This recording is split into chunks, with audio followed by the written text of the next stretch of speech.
Welcome to the report. It is July 8th, 2026. The title of today's report, The Narrative is Shifting Again. And I think Mike is talking about a narrative of the lows, maybe they're in. Bitcoin closed above its 200-week moving average. That was on Sunday. It was trading 10% up from the lows that we talked about last week. And so whenever that happens, of course, the sentiment quickly shifts from, oh my God, it's all over, to, was that it, guys? Was that the low? Maybe the low was in. So which is it? We're going to talk about that today. Do we fade this sentiment again? Or is it indeed time to buy back in? Many of Mike's indicators have actually already hit. We talked about that last week, but there's one that hasn't. That is this coin rotation paradigm that we've been talking about so much this year on the TDR. And you have some reasons to believe, Mike, that that's one of the best predictors we actually have for confirming the bottom. So we're going to talk about that. We're going to talk maybe some Saylor, maybe some Clarity Act, maybe a bit of life in the altcoin markets, Zcash, what all that means. And then stick around to the end, guys, because something new is coming to the TDR. And as a TDR Pro member, I'm very excited about this. This is the first ever performance report where we get to see how this strategy is actually performed, not just this year, not just last year, but across multiple years. So, Mike, I want to pick your brain about that. But let's get to the main subject. I know markets, we just popped this open. Markets are trading down a little bit. I think now Bitcoin is down below 62K, and you're telling me this is on some Iran news. So we got that floating in here. But previously, Bitcoin had been up above the 200-week moving average, 10% up from the lows. ETH was 9% up in the last 7 days. Got some altcoin outperforming. What were the most significant signs of life that you were seeing, let's say, earlier this week and then on Sunday? So yeah, it's, I would say it's broadly very quiet out there. July tends to be a very quiet month. People are out there touching grass. Hopefully everybody had a nice fourth and a little break there. And this time of the year and also like around the holidays tends to be like the quietest parts for the crypto markets. And I think that is true right now. What's been kind of interesting at the same time is like within pockets of crypto, and I would say this is like strictly related to crypto natives and not really like outside money coming in, is we've seen like a little bit of a revival within the trenches. We had the Ansem, the Black Bull coin that I don't think he launched it or he adopted it. This is a meme coin, guys, if you haven't been tracking. It's a meme coin life we saw, actually. This is meme coin life, emerging a little bit on Solana, a little bit of a narrative coming around Solana, real world assets on Solana. So there's like a few little pockets of, I would say, like sort of hope and speculation, things like that. For me, as an investor, I'm kind of looking at this and it kind of, helps align to some of the things we've been projecting out, this idea of meme coins as like kind of the social crypto, and it's really not going to go anywhere. And I think we have more evidence of, kind of some green shoots emerging in that area. At the same time, I think when I look broadly at sort of the larger L1 assets, Bitcoin, very little demand out there to like speculate, I would say, in crypto right now broadly. And, we keep coming back to this market structure data, and we're going to get into that in more detail this week. But I think the reason I keep coming back to it and why I think it's such a strong indicator is, for me, it really helps me pair basically the social sentiment and what I'm seeing on crypto Twitter and these types of things with what actually starts to happen on chain. Like we all sort of sense like these ebbs and flows in the markets. When you can actually pair that with real on-chain data, you can actually see how it gets reflected, how the narratives line up with sort of, behavior in the market. So I want to kind of get into some of that. And yeah, my view is that like, okay, Bitcoin really kind of had a pretty nasty sort of reversal after getting up to 82K or so. Sellers may be getting a little exhausted, and we may see a retracement move. We had some news with Iran, and it looks like maybe the ceasefire is falling apart, and maybe these blockades are coming back. So I think the markets are maybe reversing a little bit of that now. So it's a lot going on. That's always hard to trade on, because by this evening that could reverse yet again. You never know on that one, right? Well, so the cohort analysis is one of my favorite pieces of today's this coin rotation analysis that you're going to do. We're going to get to that and more to confirm whether Mike is fading this recent rally or whether he is buying in. But before we get there, we've got to thank our friends and sponsors over at Galaxy. Now, this one is for the institutional capital listening to the TDR, which we know they do. Galaxy is the name that you need to know. They've established themselves as a global leader in two areas, not just digital finance and assets, but also data center infrastructure that's powering AI. It's kind of unique because they have crypto on one side and they have AI on the other. On the crypto side, it's institutional grade trading, custody, and tokenization. On the AI side, it is data centers, a 1.6 gigawatt data center called their Helios site. More than that too. If you want to check them out, go check the ticker. It's GLXY. You know it, and you can find out more. The link in the show notes, and just search up Galaxy to find out how they help institutions invest, build, and transform. So go check them out. Thanks to Galaxy for sponsoring. Okay, Mike, if I were to just ask you, probability, what's your probability right now, 9.5 months into this bear market, that the lows of last week were hit? Or actually, let me ask the reverse. What's your probability that we still go lower? Probability we still go lower. So lower than 58K or so. I would put that at like 65%, somewhere in Wow, there. So more than 65%. 50%. Yeah. Yeah. Okay, let's talk about why you think that and why that is 65%. So we're going to ask you to back up your numbers. And I think it starts maybe and almost ends here with the cohort analysis. Yeah. Can you guide us through the story here and what you see in these numbers? And maybe talk to us like, I know we've seen this before on TDR episodes that we've done, but refresh us as well on what we're looking at here. Yeah, and I know this is a little bit in the weeds, so bear with me here. And, really what we've been doing here with this cohort analysis is, the first thing I want to understand is like, are the people that bought the top, the people that came into Bitcoin, in really basically when it was trading between, let's say 90K and up to 126K or so, what percentage of those coins have rotated out of those wallets on chain? So that's kind of the first thing that we started to look at as the bear market was dragging on. What we can see is like roughly 51% of those coins that were really at the top buyer cohort, that's the 108K to the 126K zone.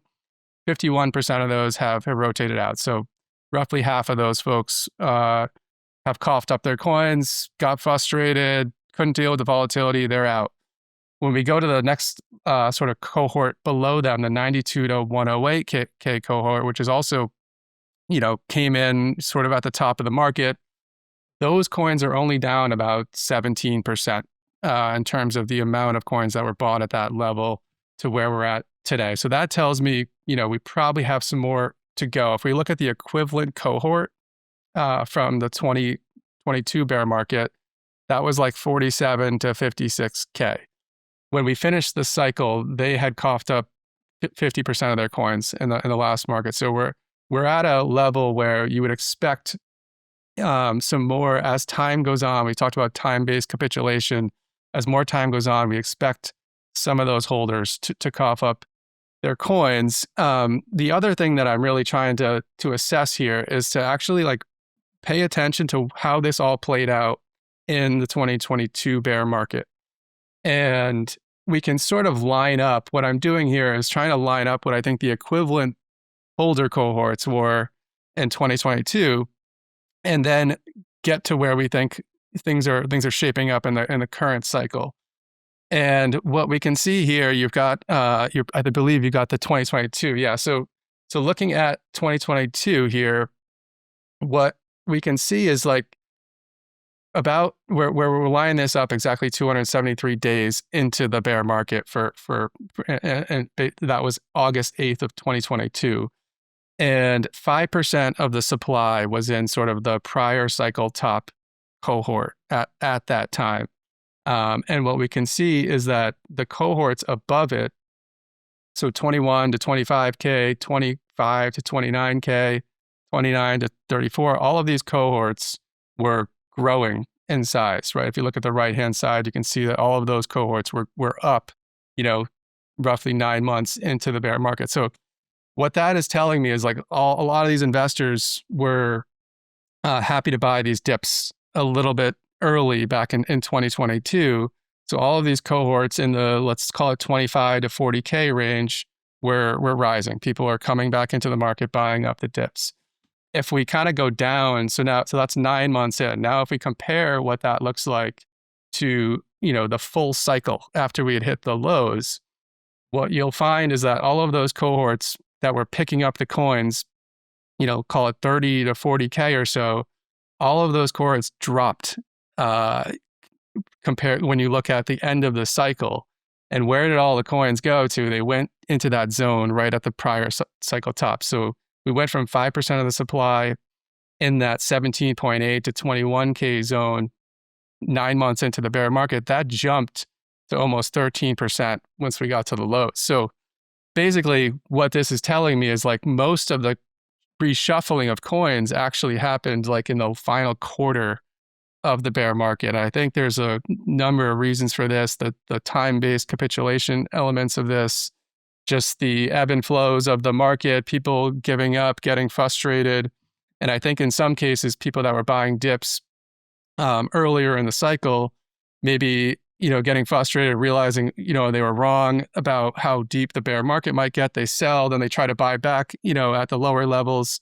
So I think that the really going through this data helps me kind of visualize like really what's happening, like in terms of the way that these bear markets play out.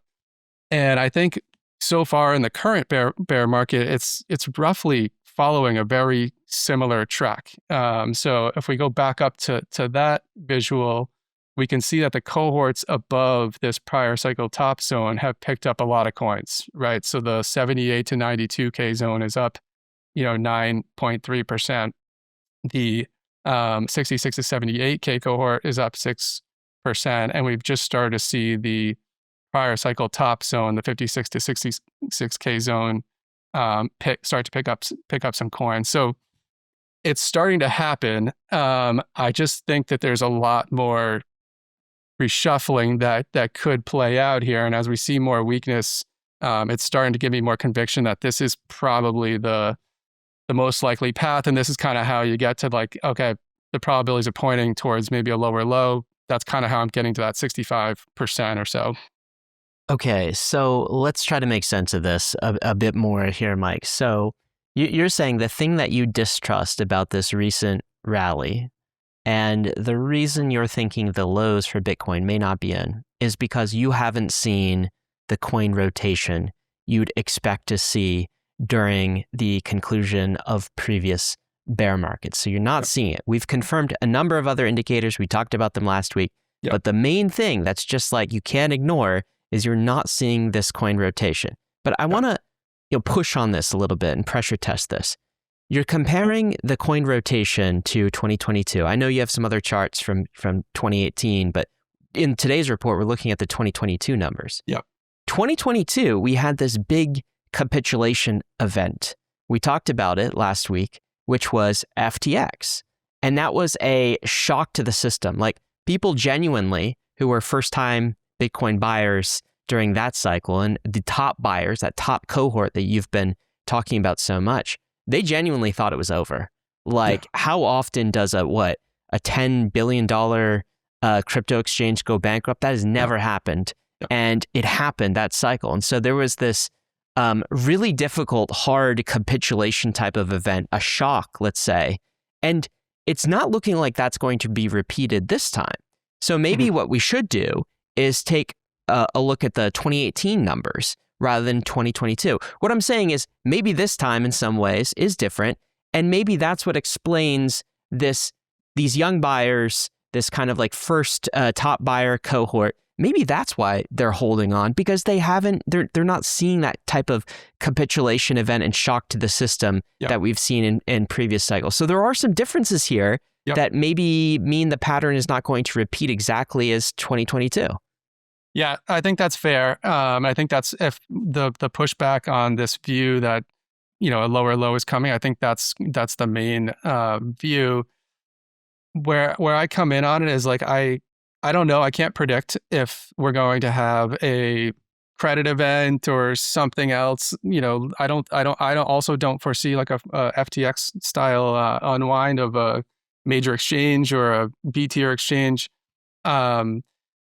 However, we do know that prices are down. There's a lot of leverage has been wiped out. And like the thing that I like to come back to on the FTX thing is like, FTX was probably insolvent for like 6 months before we found out about it. And so I think it's easy to kind of look at the market right now and say, well, we haven't seen this. We haven't seen the BlockFis, the Celsius, the Terra Luna, like some of the just more aggressive unwinds that we had in 22. But it doesn't mean that there isn't somebody out there that is in pain and that, we could have some event like that. So I wouldn't write it off that we can't have it. And for me, like I sort of just anchored to the side. Like, I don't need to know what the event is going to be. Like there probably will be something that makes the markets go down. And the thing I care about is just like, okay, what's the human behavior? How are people going to act behind that? And what is the sort of structure of the market right now?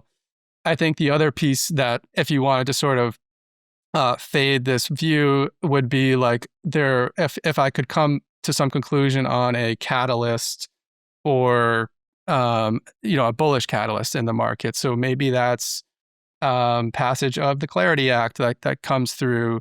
Maybe that's monetary policy or like this idea of rate hikes. Maybe that gets priced out of the market. There would have to be like some other stuff, I think, that comes in on the bullish side that can give you the conviction because we've been covering a lot of this data and yes, a lot of these metrics that we check on a high level. We talked about the percentage of coins that were in loss were, really kind of lining up with prior cycles. Those things look pretty good. But then also, we just haven't come down to levels in terms of just the percentage decline for Bitcoin that I kind of expect we'll see. So we went down about 75% in the last cycle. If we went to 50K, that would still only be a 60% decline in a much shallower bear market. And so I kind of just am applying a little more weight to some of these other things. And historically, patience it just does kind of work. And so I want to kind of anchor to that as well. And so, we're in the market. Obviously, we've been buying and we're allocated, and my cash position is in a place where it's tilted, where the risk in the portfolio is less to the downside, right? When we're at the top of the market, I want to kind of point the cash position more towards, risk is to the downside. I think the risk is starting to shift more to the upside.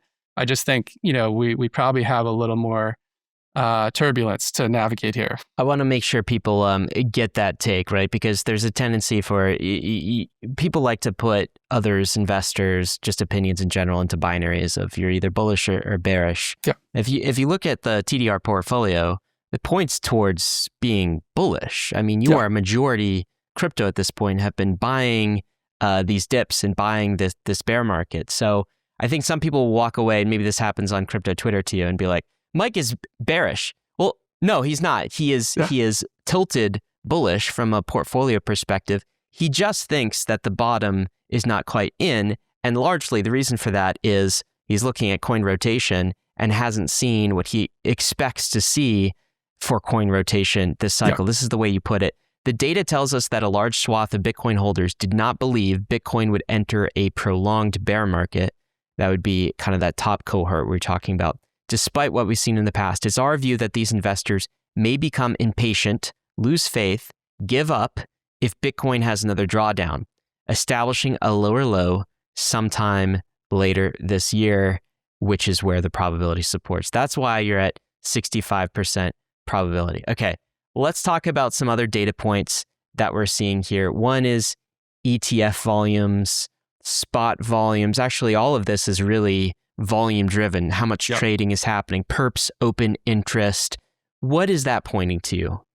So on the ETFs, I kind of anchor to this as, is there demand? Is there any demand from institutions or just appetite from average investors to be in BTC? The chart we shared here is a 7-day moving average. And as we can see, there's been, from the 7-day moving average perspective, zero net inflows for almost 2 months now. So the longest period of seeing that. And what I'm starting to see is like the outflows are dwindling down a little bit. So the outflows are coming off. There's less fear in the market, less sellers out there. We haven't really seen any indication that there's like sort of overwhelming demand on the buyer side. So that's kind of where the focus is starting to shift. Where, can we see signs of demand? Really not seeing that just yet. When I look at like spot volumes, that again, same idea. We tend to see spot volumes increase when either there's demand to come into the market and buy Bitcoin. And then we tend to see spikes during, turbulence, during volatility to the downside as well. Right now, we're just kind of at like cycle lows in terms of, spot volumes. And this is another, and we really haven't seen like these major spikes in on-chain trading volumes, partly because we haven't seen the massive rotation. I think when you look at the spot volume chart, the volumes just went parabolic during kind of the final quarter of the last bear market. That's when all the coins, changed hands, as we talked about. I'm looking for something. It doesn't have to be as, volatile as that period, but I'm looking for more activity on chain to kind of confirm that we've hit some of these lows. And then, looking at just the open interest and things like that, that's just kind of like, is there speculation? Is there any animal spirits out there? Have we kind of like wiped out the leverage? I think we mostly have taken it out. When we look at this chart, we're down pretty much in line with where perps open interest came down in the last cycle. It's obviously a much bigger product now, and there's more people using perps, so we got to factor that in. But we have come off, and so I think right now it's just where's the demand going to come from, and if it doesn't come, is there something that sort of creates this like fear in the market again and the reshuffling of coins? If I start to see that, then I think I'll start to build a much stronger conviction that we've established these cycle lows, and I'll get bullish.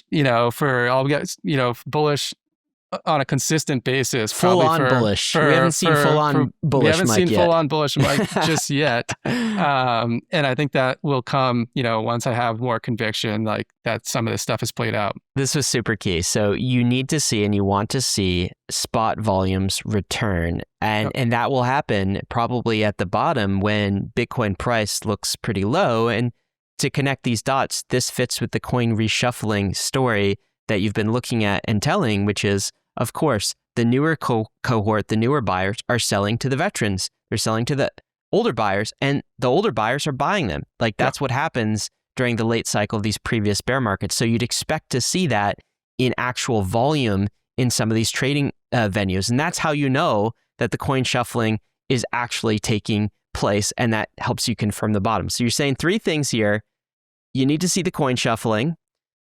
You need to, that typically that coin shuffling, secondly, happens late in the bear market around this time over the next, say, 3 months or so. You'd expect to see it if it plays out previously, and you'll confirm that you've seen it when we see some on some of these charts. So great takes there.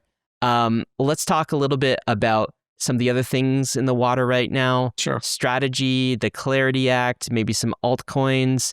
There was some news coming out of Strategy on the week that Michael Saylor has actually sold Bitcoin, taken the actions, not just announced that he might sell it, but actually sold Bitcoin in size. This is 216 million worth of Bitcoin.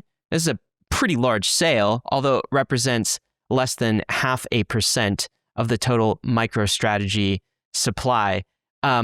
You've called Saylor in the enterprise, right? You don't think it's going to cause a cascading unwind, but you've called this a mismanaged capital structure. Those are strong words, Mike. Tell me, what do you think's going on with Saylor right now, and why is this mismanaged? I mean, he's kind of doing what, he should be probably subscribing to the DeFi report so he can follow the cycle and be buying the lows and not be selling the lows. But I think, it's interesting. I mean, the markets kind of faded this, right? He finally came out and announced like a pretty significant sell. It's like, less than 0.5% of their holdings. So it's not like a significant portion of the holdings. It is $216 million. And, the markets kind of shook this off a little bit, I think. I mean, maybe the chart went down for a few hours or so.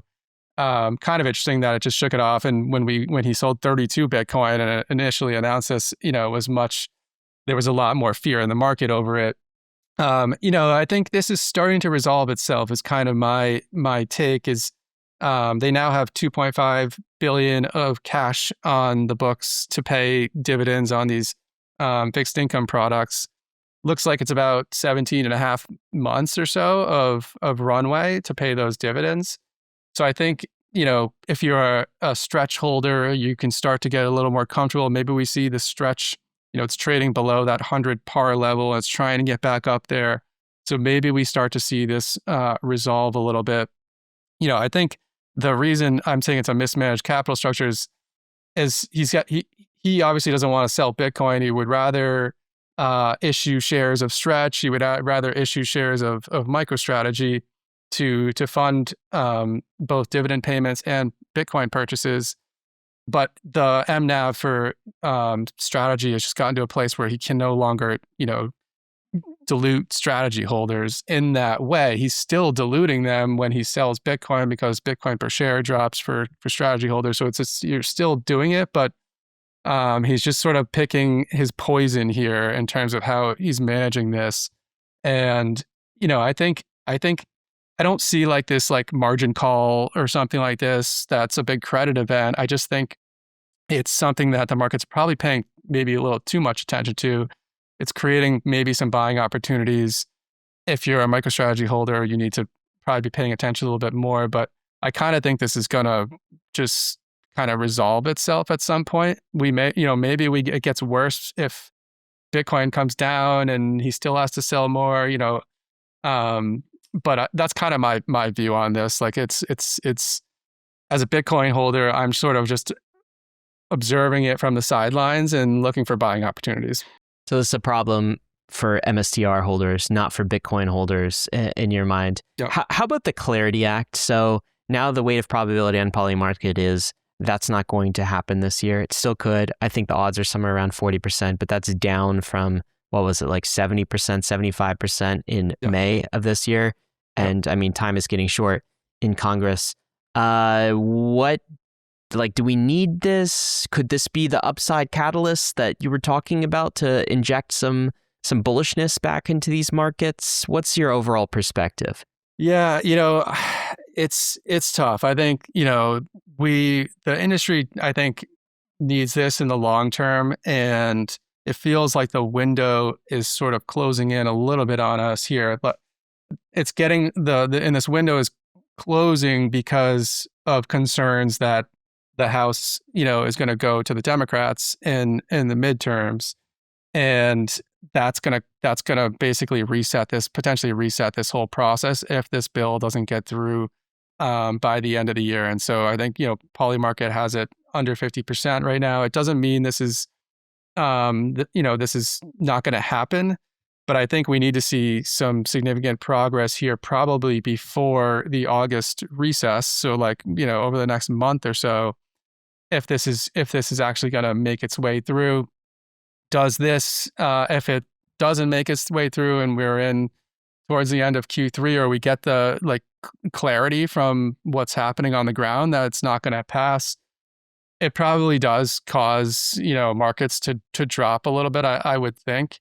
I don't think crypto needs it. Crypto's been here for, we're going on 2 decades now for Bitcoin, and we haven't had this. So, it's not gonna force me out of the market or anything like that. It's just probably a negative catalyst potentially, at the lows is kind of how I see it. So something I'm watching for, but if it doesn't happen, we're just gonna have to reset the process basically. Clarity to me represents an insurance policy against a future Gensler administration. Right, It'd be really nice to lock in, but we may not get it. It's not existential, but there could be some upside there. I agree with you. Let's talk Zec really quick, okay? Zcash, because this has been interesting. I know it's been on the watch list for a while for you, but you're waiting for something.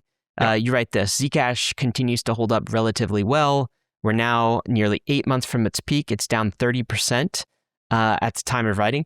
It's down 30% from all-time high. Yeah, that's it. Yep. That's not very down in this economy. Right. Okay, right. so like, what's your explanation for that? And is that showing you some resilience that like, hey, if it's performing this well during a bear market, imagine what it could do during the bull market. What do you think about Zcash? Are you a buyer yet? And if not, when would you be a buyer? At what price point? I'm watching Zcash. We covered it. I like it. I think the privacy narrative has durability. Like I think it'll come back strong. What I'm trying to assess as somebody who doesn't hold it right now is basically what you're saying. Like, is this just some new regime? And we've seen, in this bear market, I would say it's been more difficult to navigate for this reason, where we've had a lot of stuff just kind of like outperform Bitcoin in this bear market. And that's been a bit different. We haven't really seen that. We didn't see that in 2022. We certainly didn't see it in 2018. For sure. You can have there are plenty of people that have seen their portfolios, rise significantly in a bear market. So that is definitely interesting.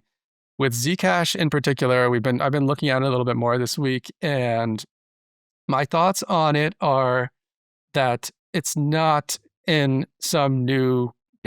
So it has not dipped below its 50-week moving average, which tends to be the line where the chart structure starts to break down and you go into these bear markets.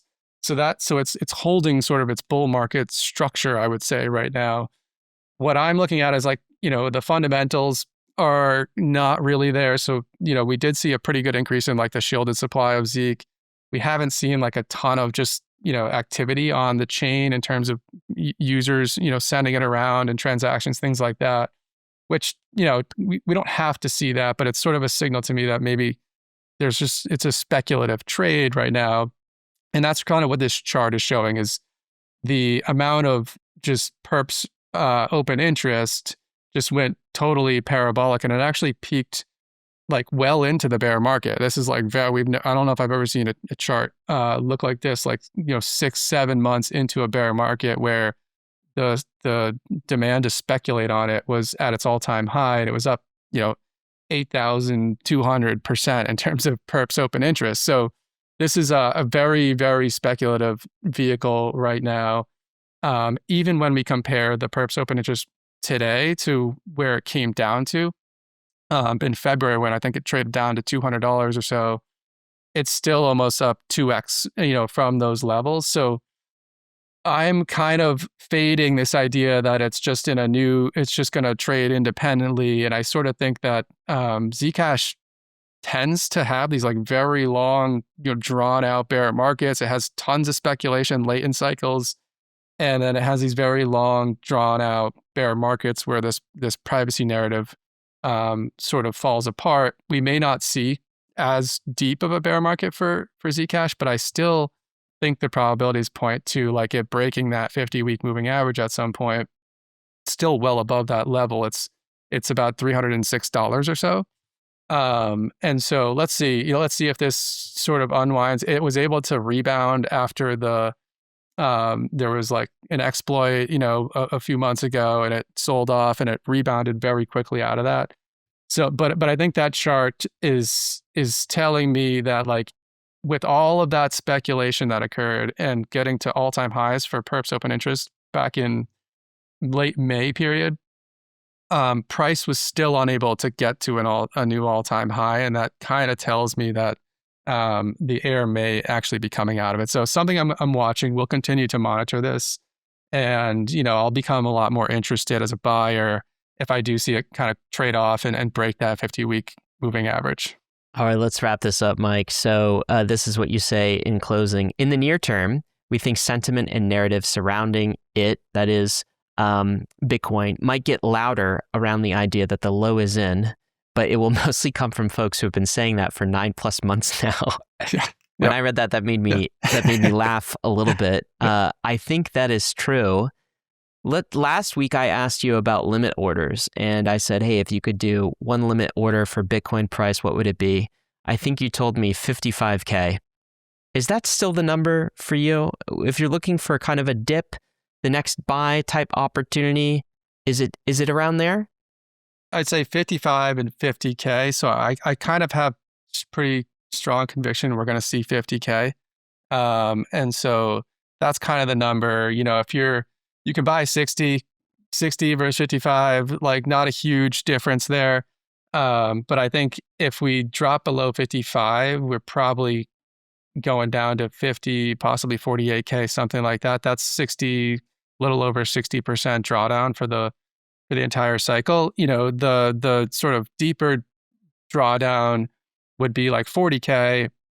That would be 68% drawdown, which would actually be very in line with the drawdown, the 75% drawdown versus like the 83, 84% that we saw in 2018. So if it stair steps the way it's done in the past, we could see 40K. And that's, there would be a lot of coins shuffling at those levels. Yeah, and it's a great reminder for folks. It's not for Mike and how he runs his analysis in the TDR portfolio. It's not just hitting price points here. It's actually seeing that coin rotation capitulation. The data that could happen at 55K, that could happen at 50K, that could happen below.